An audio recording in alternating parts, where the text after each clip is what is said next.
Shulenburger, presenter of this presentation.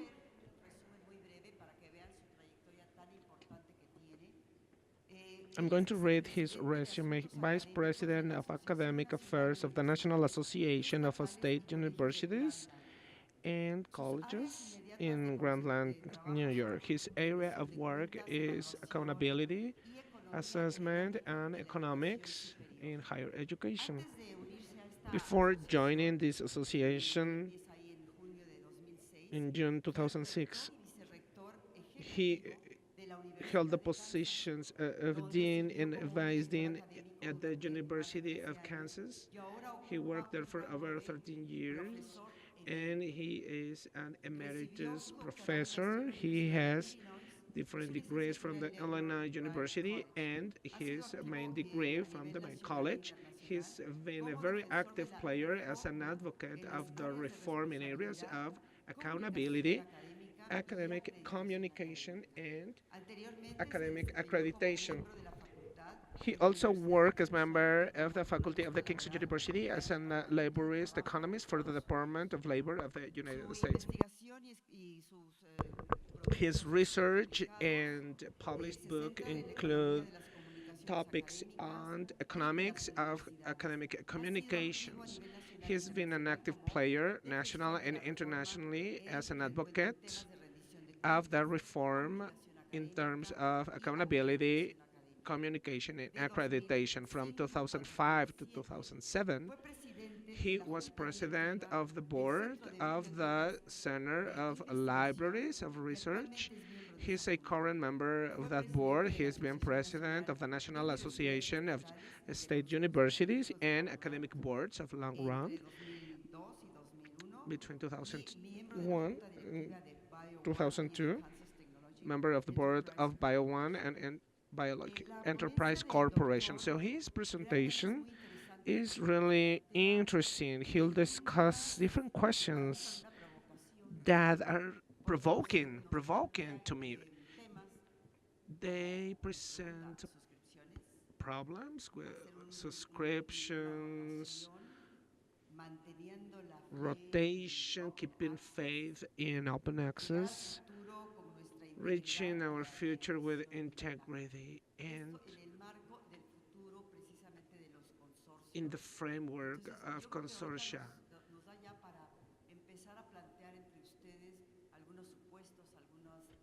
So we can now have some ideas, some thoughts. He's going to talk about the happy world of libraries, of printed journals, to a world which is complicated because of the costs. And he's going to discuss this timeline, and he'll also touch on the different challenges. Doctor, the floor is yours.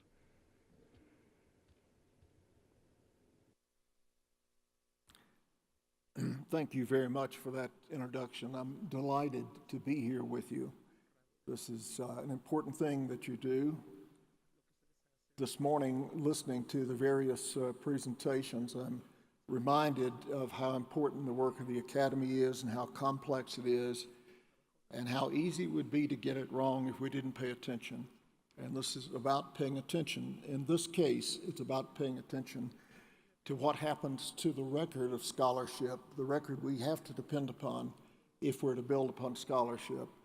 The title of the presentation talks about a little diversion that's going on now, whether we should charge for subscriptions or whether we should flip subscriptions and have authors pay for journals in that fashion. But my major concern is not that, it's getting to the future with scholarly communications intact and with certain integrity so that we can depend upon the research that's been in the past to guide us.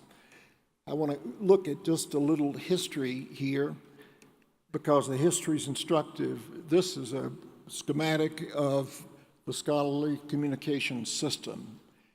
It begins, of course, with the researcher generating and then flows through the various process of review and publication. This is the system that existed when I came into the Academy nearly 40 years ago. It differs from today's system in that it's a paper system. It differs in a couple other ways as well. There was a lot of attention to making sure that the system was open to essentially everyone with prints and working papers widely distributed. It was one in which costs were kept relatively low. It was one in which societies did most of the work. But a great deal changed along the way. Now, I don't want you to think that I'm nostalgic about the past. In fact, that print system that existed 40 years ago and still exists is a pain. It's a pain because it's slow, searching is difficult in it. If nothing else, it's environmentally damaging to put things down that began as trees and end up as paper that has to be recycled. But the system was very useful to us in that it did distribute scholarly communications widely and openly, and it did so at a very minimum of cost.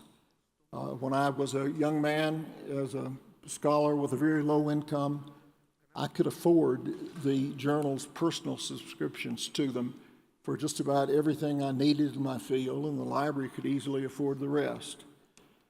But things changed in the 60s, 70s, forward. Big science came along, and with that, big money came into the Academy. Big money to support the research that was needed to support students to pursue that research. But that big money attracted commercial publishers who said, we want to share that pot of money, and we want to do it by operating journals. Societies, some of them decided that's a pretty good idea. We can make more off our journals and support our societies in a more comfortable fashion, and they did that as well. The internet matured, which we thought would be a marvelous thing, and along came a number of metrics, like the impact factor. And the metrics we find weren't an unalloyed blessing to us. The result was that the price of journals absolutely exploded. I'll show you some data in just a few moments. Devices like the big deal came along. Transactions that had been completely open and clear to everyone were suddenly obscured, and that journal impact factor became a way to increase the prices of journals that had high impact, but there's questions about the value of that to individuals, to the Academy. Now, there were many explanations for those increases in journal prices. Some said it was exchange rates. New journals were coming out of Europe, and the European exchange rates were going up. But as exchange rates equilibrated and went down, we didn't get journal price reductions. The new journal publishers, the commercial ones, said it's a really complex job doing journals. We're spending lots of money on technology, and we've got to raise prices.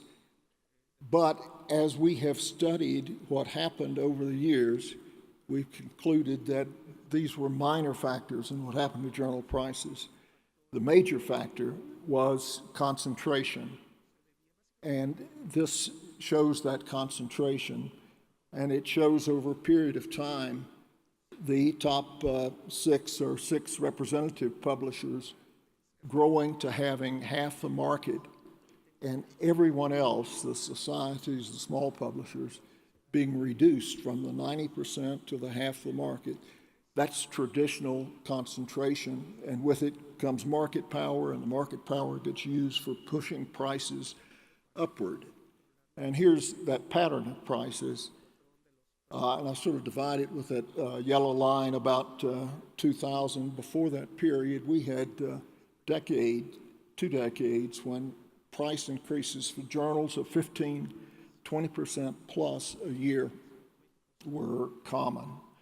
Now, you can see from the graph that prices abated somewhat after 2000, but if you look carefully, you'll find that red line of journal price increases is still above the general price increase in the economy, the rate of library subscription prices, and it remains a problem.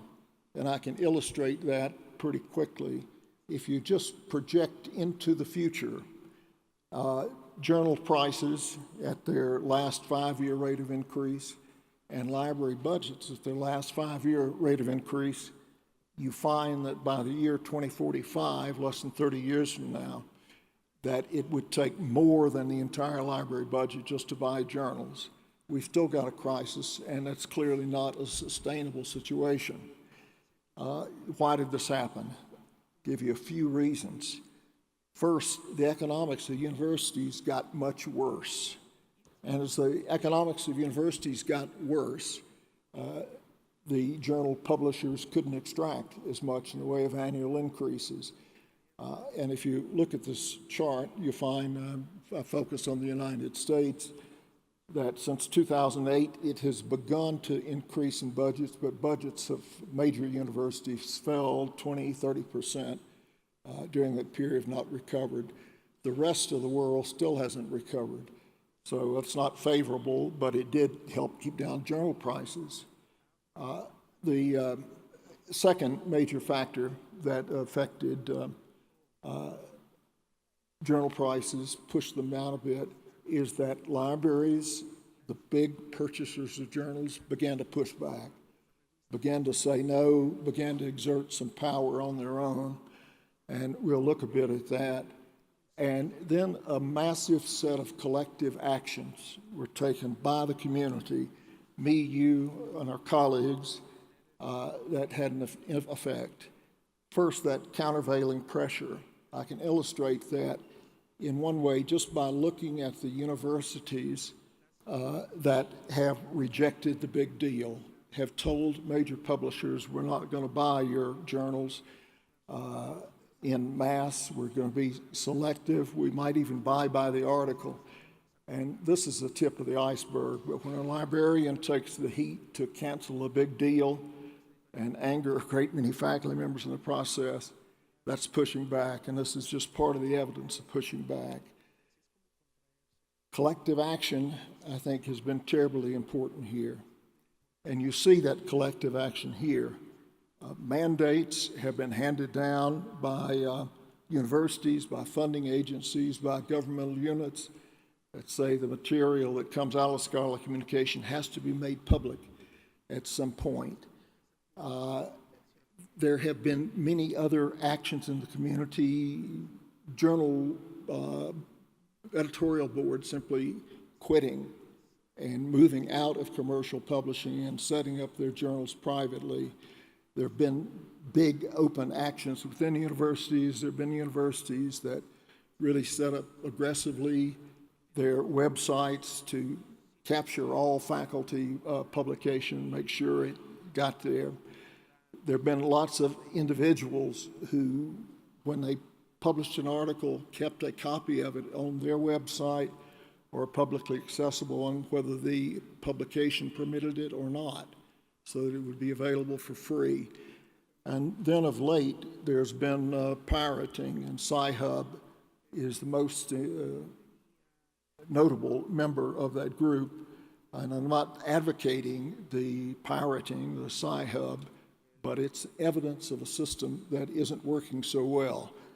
And this is the sort of thing that has helped to keep journal price increases down. Just to show you a moment how rapidly those mandates went up, about a 200% increase in the last decade. It appears to have tailed off, but it's tailing off because the mandates affect almost everyone at this point.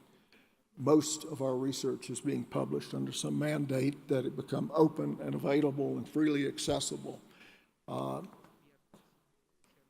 But if you look for literature Now, scholarly literature, in any of those searches we heard about earlier, what you're going to find is about half of your searches will produce access to the scholarly article you want to see for free. And that's fairly robust. I'll give you 3 different studies ranging 40 to 50%. And then let me drill down on one specific study. It was done with the paywall, unpaywall system that's become available that collects together all the things that are available for free. And you see there, half the literature wasn't available, but you find green OA constituting a significant hunk of it, gold OA, a large piece, hybrid OA, when articles are published that your library subscribes to, but you as a faculty member, as a researcher, pay additional amounts to make sure they're available for free. And finally, something called bronze OA, which is material that sits on publishers' websites that's open and available for free, and it's probably sitting there because it was embargoed under one of these mandates and has now become available for free. I want to come back to that significant gold hunk in a bit. A fair amount of the material there results from a set of journals that we shouldn't be too proud to have available. What is happening is this. I'm an economist. Disintermediation. That's a technical term that economists use when people seek new channels in the market to get access to most anything, and they avoid expensive channels. And we are seeking out eagerly ways to get to material that doesn't require us to go through a paywall. Here is the information graphically, and I'll focus on the right. You'll see that until about 1990, only about 20% of material was available for free, and then suddenly it grew very rapidly, and you can see the sources of that growth over time to the unpaywall finding of 47% available. Now, in speaking about 50% of the material available, I'm speaking about for the world. I need to have a caveat here and talk about Latin and South America. You have been much better at making sure your material was available for free.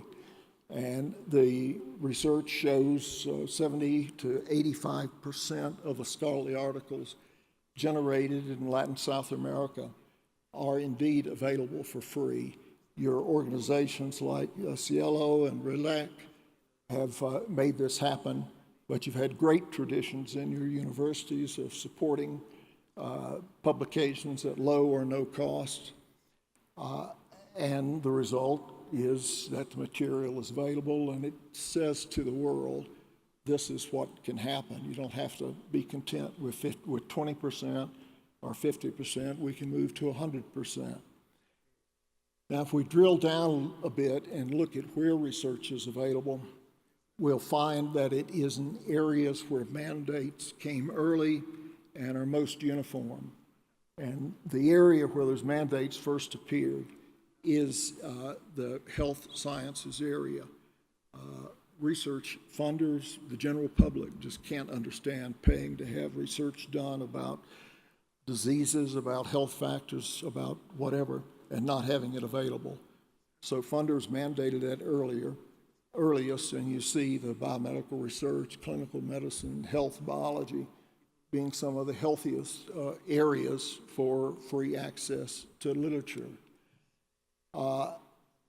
If you look at this graph, though, you can focus in on some areas that don't have research literature readily available. And often it's because there is a society that says we don't want to push for free access. The American Chemical Society, the Royal Chemical Society, have behaved much like commercial publishers. And they have opposed access, and you can see the result is that if you're in those societies, your libraries about have to pay for subscriptions in order to make sure material becomes available to you. I also have noted on that graph that some of the highest quality material is available as gold OA, and I cite the PubMed publications there.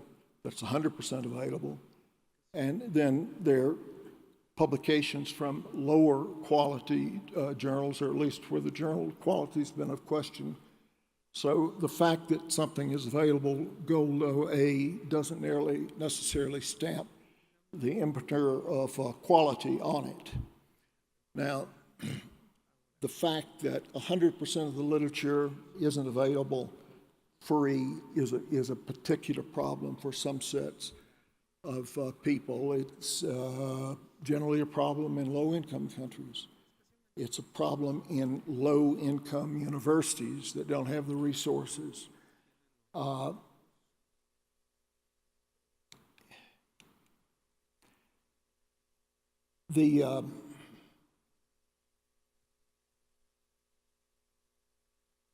My recommendation to libraries, to consortiums of libraries as to what to do to keep this literature available, make it more widely available, is to continue the collective action that you saw in that larger chart.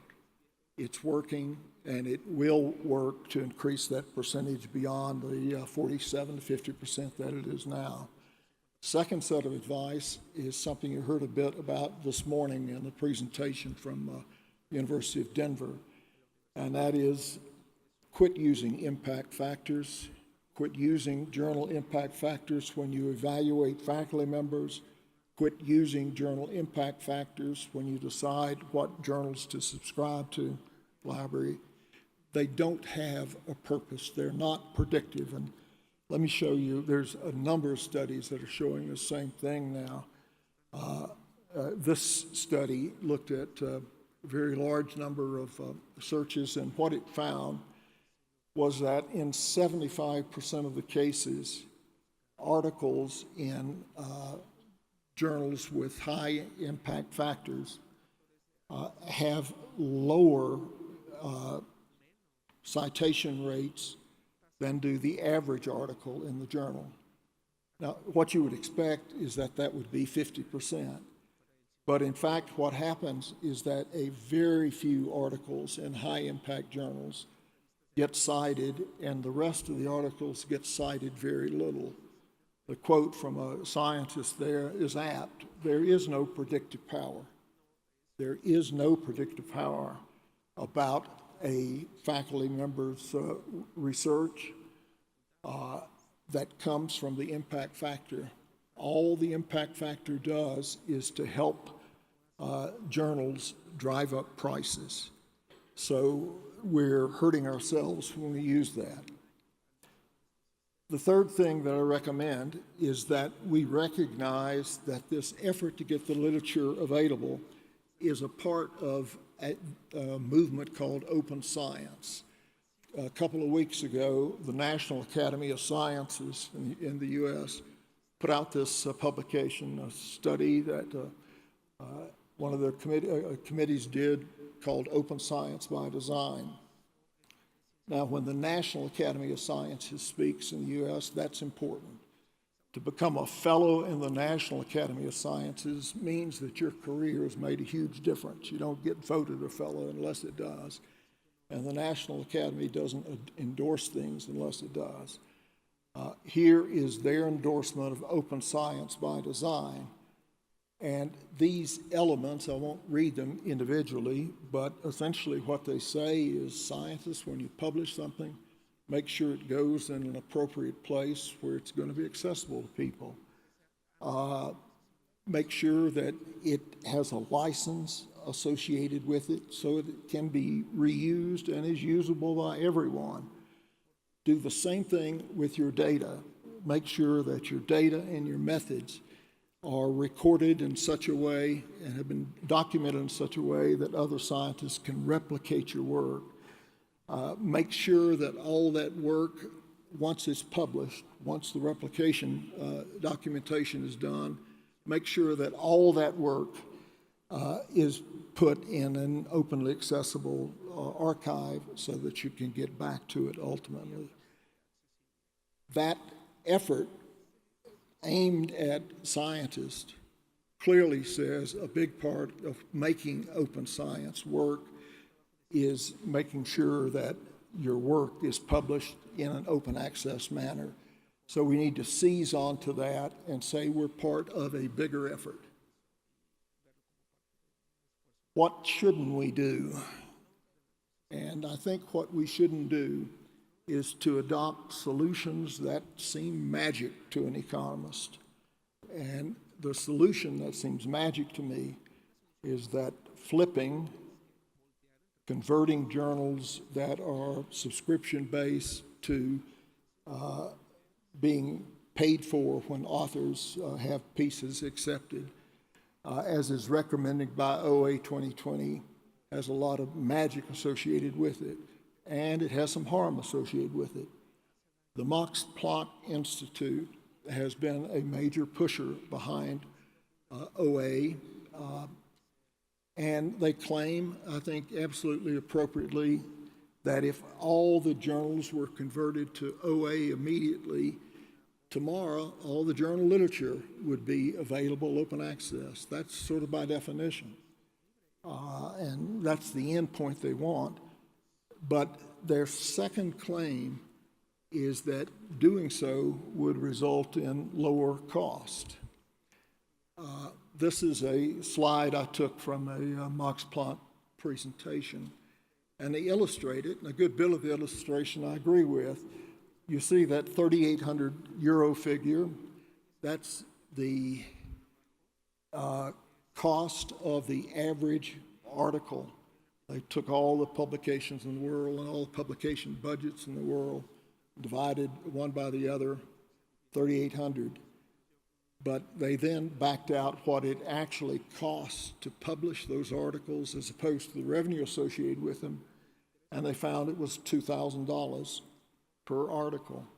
Now that's consistent with the 40 and 50% profit rates that we hear from some of the major publishers. So I don't question those figures.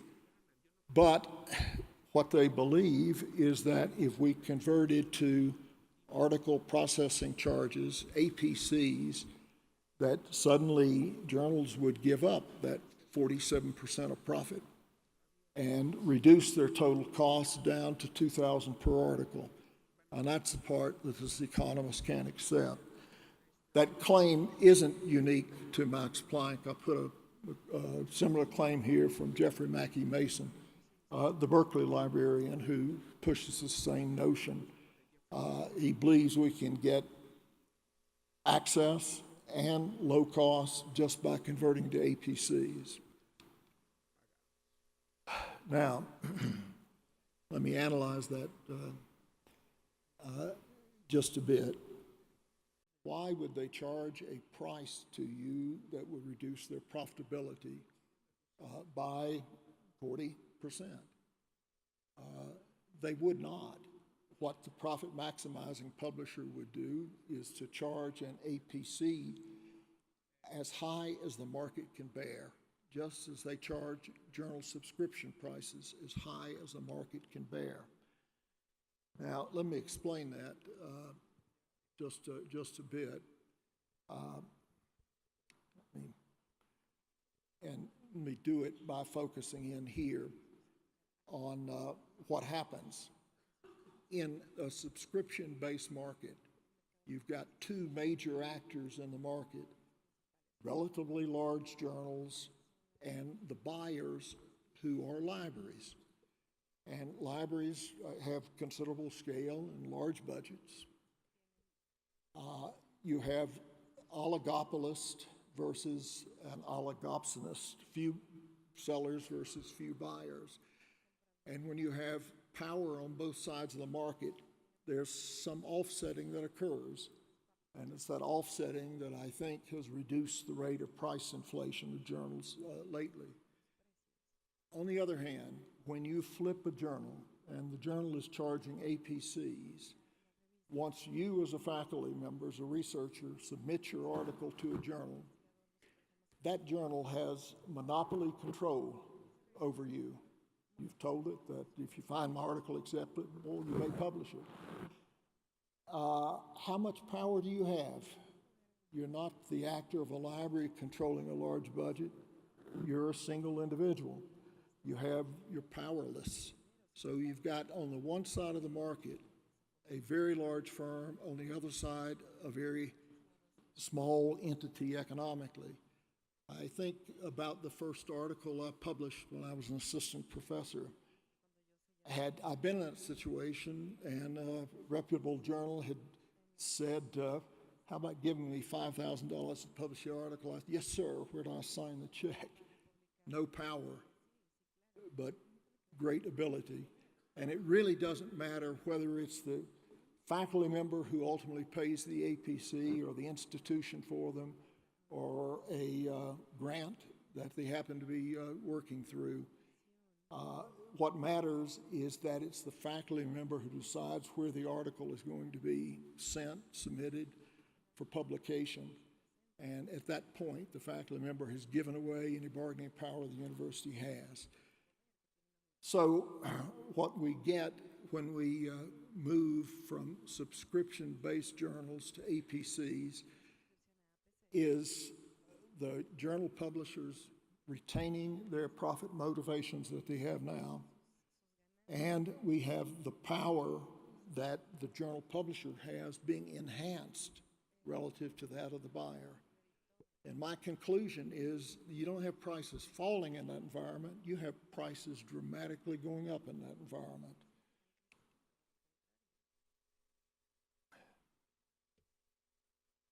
I've been interested in why anyone would think that journal publishers would agree to flip and then agree to reduce prices. This is a study that recently came out of the University of California where they've been thinking about this process, the road to open publication. And I thought in it I would find a simple way to get that flipping done. But as you read through its several hundred pages, you find that no, it's lots of hard, dirty work. There are lots of different ways this might happen or that might happen. There is no magic way to get it to happen. So in addition to being a bad thing, if it did happen probably for the Academy, it's as messy as the work we've been doing thus far to try to gain some control of scholarly publication, perhaps more so. So my caution is that we shouldn't grasp for a cure to this problem we have of high journal prices and lack of access, particularly if flipping to APCs is that cure, because the cure would be somewhat worse than the disease. Now, I've been focusing thus far sort of on the economics of this, but I want to focus in a little bit more on at least the bottom two factors there.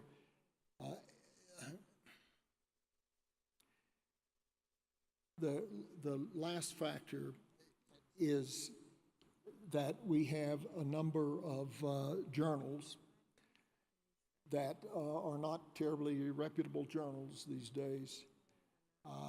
They charge APCs. They are of such low quality in terms of refereeing, there may be no refereeing at all, that libraries would never have paid for a subscription to the journals at all. But they came about because the faculty member was on the other side of the market. The faculty member might have been ignorant as to the quality of the journal. The faculty member might have been desperate. At any rate, we've got these journals that cause us significant harm now. And it causes harm to our reputation when the public sees a journal in which a scholar publishes a work and they learned perhaps that that work wasn't of much value, and they learned that it got published because the faculty member paid to have it published, the researcher paid to have it published. The credibility of our whole enterprise goes down, and that credibility is what keeps us funded. So we need, moving to APCs would give even more entry to low-quality journals. The other point I want to emphasize here is that with subscriptions, the folks who pay for journals are the ones who subscribe. And who are the subscribers? They certainly are universities with their community colleges. They are government agencies. They're public institutions, public libraries. There are all sorts of people. When you flip from subscriptions to APCs, the only people paying for the research are the researchers. Now, does that seem right to you? Who benefits from the research that we do? All of society. Should we move to a system in which the beneficiaries are also the ones who pay for the publication, or should we leave it a broader system? And I think leaving it a broader system certainly is what makes sense. Is there any danger of the OA 2020 movement catching fire and causing journals to flip wholesale? I don't think so. That OA 2020 came out just over 18 months ago. In that period, there are 109 signatories worldwide out of all the universities worldwide.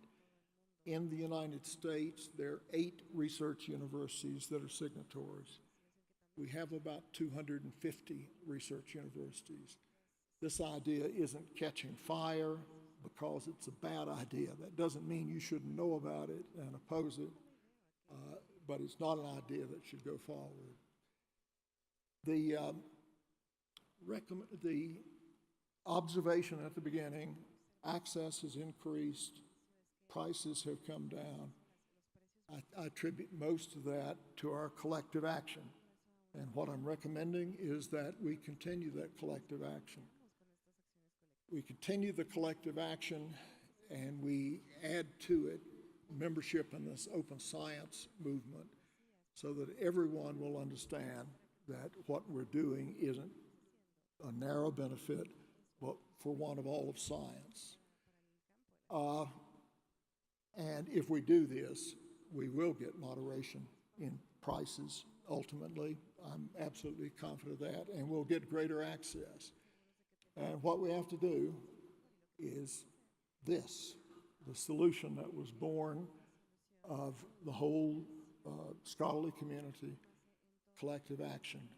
I see that piracy is on there. I'm not recommending that. But the reality is, so long as extraordinarily high prices are charged, piracy will continue.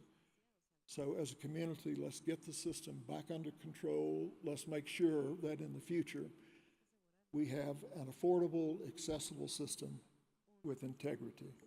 Thank you very much.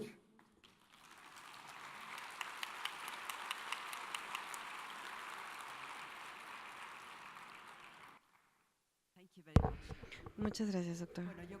Well, I think that he has given us this pretty realistic overview, and let's remember that he is an economist, so he's speaking with all of the knowledge required. And we would like to receive your questions. I guess there are many things that we could discuss with the doctor about the future, the role of consortiums in this such critical and complex situation. So we have one question here that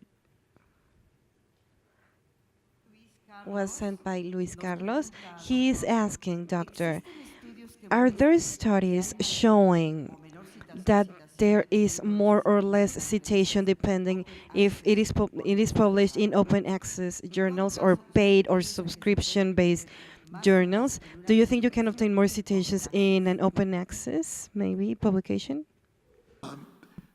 There's a fair amount of research on this point. Open access publications get more citations than closed publications. When there's a paywall involved, people don't get to the article. I've always wondered whether, as the proportion of open access increases, that would be sustained or not.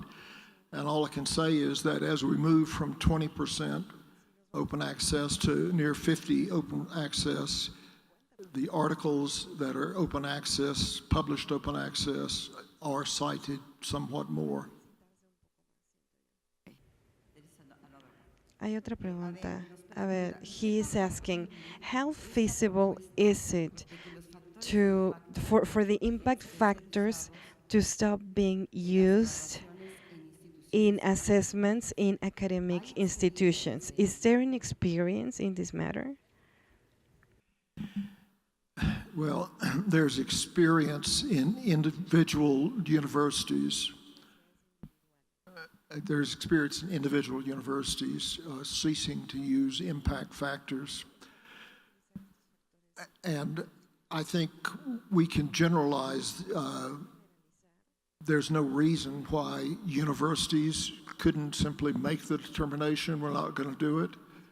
Research entities could make that association. We need to do it. There's just too much research showing that that doesn't predict anything. It certainly doesn't predict whether a faculty member's career is going to be great or not, or whether their article is going to get lots of citations. The research doesn't show that. So why should we do something that will result in no gain and will result in our having to pay more for access for the literature? This just doesn't make sense. Okay, thank you. Okay. There is another one. I try to understand the justification of business model of journals that charge thousands of dollars to publish papers, but still don't get it. They don't fund the research. They don't pay to examiners. They only provide a platform, or am I missing something? I have a big expectation in open access, even with its challenge.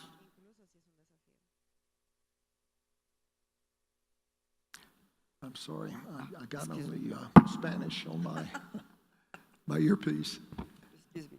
I try to understand that justification of business model of journals that charge thousands of dollars to publish papers, but still don't get it. They don't fund the research. They don't pay the examiners. They only provide a platform, or am I missing something? I have big expectation on open access, even with its challenges.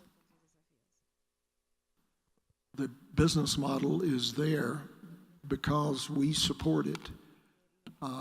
We support the profits that have been, it's really, I saw there's a movie that just came out called Paywall, The Business of Scholarship.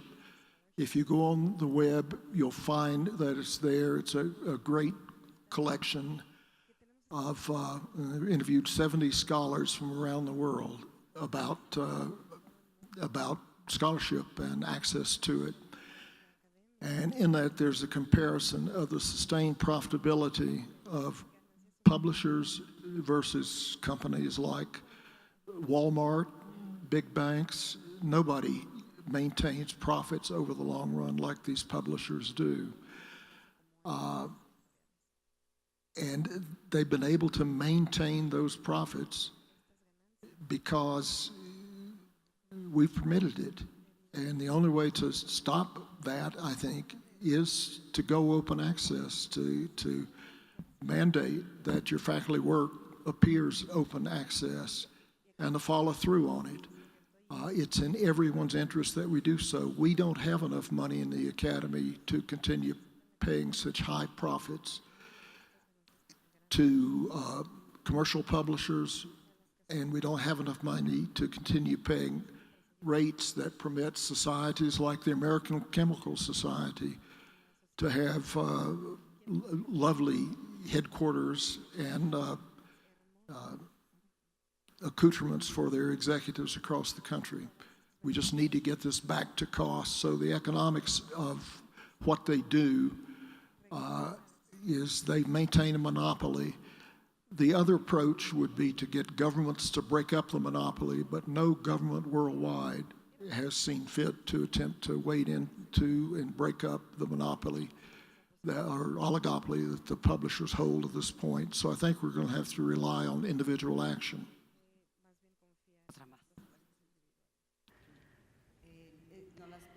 So another question by Felipe Martinez Santos. He's saying, finding and creating business models regarding open access is a proposal that economists as you can help us with. Are there any consultants specialized on open access that can help us? You know, I don't know of consultants, but there are a number of successful journals. That was mentioned that I was on the board of Bio1, and Bio1 started from scratch and has managed to create a substantial journal and to keep prices down. Publishers of journals like that, I'm certain, would be willing to provide advice and assistance in new ventures getting started. I don't believe in magic. You've got to ultimately find a system with open access that pays for itself, and that could be done in a variety of ways, and there are successful journals that have tried many ways, and many of them have worked. Just one more question from Vanessa. What do you think about the open free platforms like SiteHub? Open free platforms, well, they're delightful. Any way to get the material out there, we ought to follow. Are they a replacement for collections and editing and refereeing, such as happens within journals? Probably not. We still need that level of quality and quality review.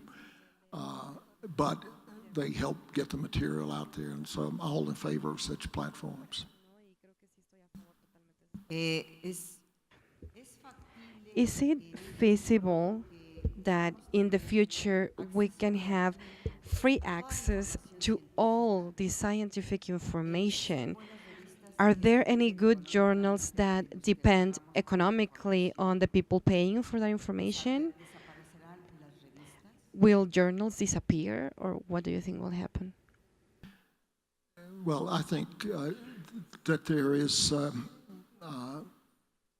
I think there's a market for all sorts of information, and high quality scientific information has its market, and that really isn't the question in my mind. The question is, how do we rearrange the market such that the publication and refereeing of that material occurs in a fashion that the Academy can afford? And again, there are many models where that's happened. Okay, the last one that they sent, and we have to close this because of time. Do you think it is appropriate for assessing bodies to give more value to scientific output in open access journals that is published in open access magazines or journals?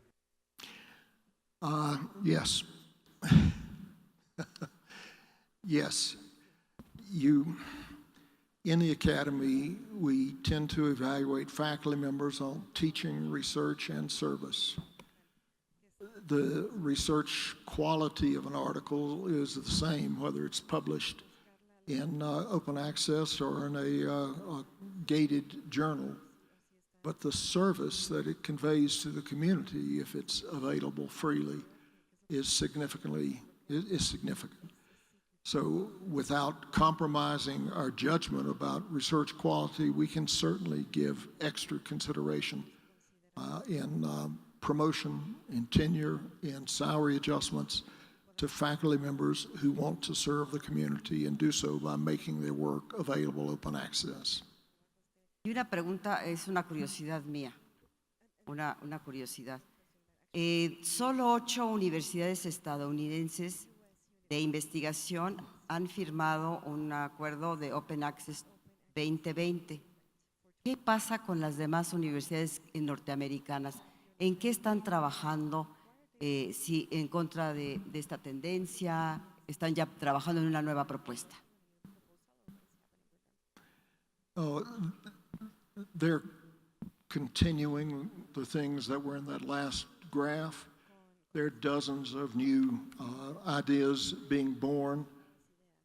There are movements in several European countries that you might be following now to put teeth into their open access mandates.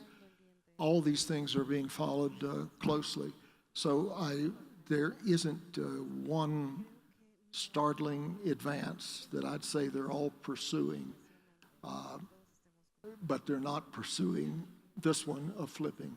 They're looking at ways that are likely to be productive. And I think out of many actions and many attempts, we'll end up with a successful route, many successful routes to getting to the end of open access universal.